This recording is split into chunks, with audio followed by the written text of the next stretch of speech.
नमस्कार। अगले 24 घंटे, जी हां, सिर्फ अगले 24 घंटे भारतीय बाजारों के लिए बहुत ही अहम होने वाले हैं।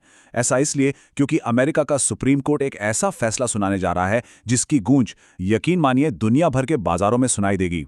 तो चलिए हमारे साथ इस पूरे मामले को समझते हैं। तो सवाल बस एक ही है, क्या ट्रंप के लगान पर लगाम लगेगी? ये एक ऐसी कहानी है जिसका क्लाइमैक्स आज होने वाला है और हम सब की नजरें इसी पर टिकी हुई हैं। आज रात जब हमारे यहाँ घड़ी में 8:30 बज रहे होंगे, ठीक उसी वक्त अमेरिका में एक ऐतिहासिक फैसले की सुबह होगी। और इस फैसले की जो पहली लहर है, उसे हमारे बाजारों तक पहुंचने में ज्यादा देर नहीं लगने वाली। तो चलिए अब जरा इस मामले की गहराई में उतरते हैं। ये समझते हैं कि आखिर इस एक फैसले पर क्या-क्या दांव पर लगा है और क्यों ये इतना ज्यादा मायने रखता है। देखिए, सुप्रीम कोर्ट के सामने ना दो बहुत ही बुनियादी सवाल हैं। पहला, क्या राष्ट्रपति ट्रंप ने जो टैरिफ लगाए थे वो अमेरिकी संविधान के हिसाब से सही थे? और दूसरा, जो सबसे जरूरी सवाल है कि अगर ये टैरिफ गलत थे तो क्या सरकार को वसूला गया सारा का सारा पैसा वापस करना होगा? अब हम उस पहलू पर आते हैं जो इस मामले को सबसे दिलचस्प बनाता है, और वो है पैसा।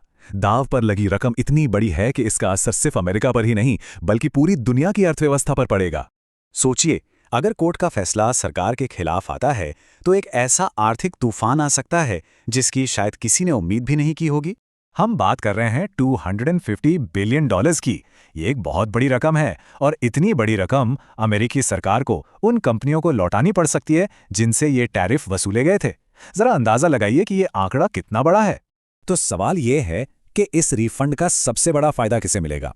देखिए, जाहिर सी बात है, उन देशों को जिन पर इन टैरिफ्स की सबसे ज्यादा मार पड़ी थी। और इसमें सबसे आगे हैं भारत और चीन, यानी हम इस फैसले के सबसे बड़े लाभार्थी हो सकते हैं।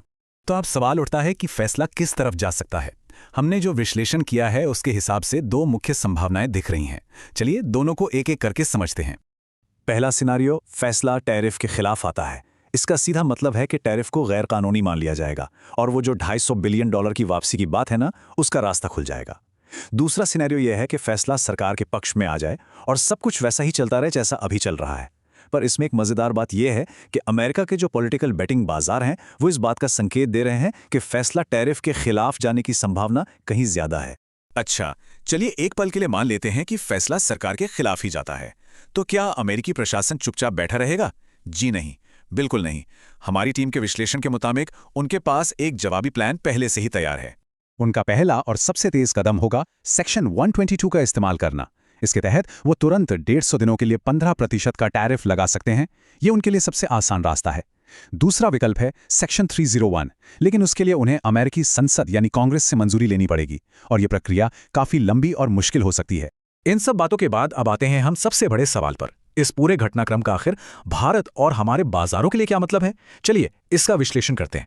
देखिए, अगर फैसला हमारे हक में आता है तो ये हमारे बाजारों के लिए एक बहुत बड़ी राहत की खबर होगी, जो पिछले कुछ समय से काफी दबाव में चल रहे हैं। इससे हमारे एक्सपोर्ट सेक्टर को एक नई जान मिलेगी और व्यापार को लेकर जो एक अनिश्चितता का माहौल बना हुआ है वो भी कम होगा। तो अब बस इंतजार है, क्या ये फैसला भारतीय बाजारों के लिए वो अच्छी खबर लाएगा जिसका हम सबको इंतजार है? इसका जवाब तो आज रात हमें मिल ही जाएगा, और इसका असर कल सुबह बाजार खुलते ही सीधे हमारे सामने होगा। तो नजर बनाए रखिएगा।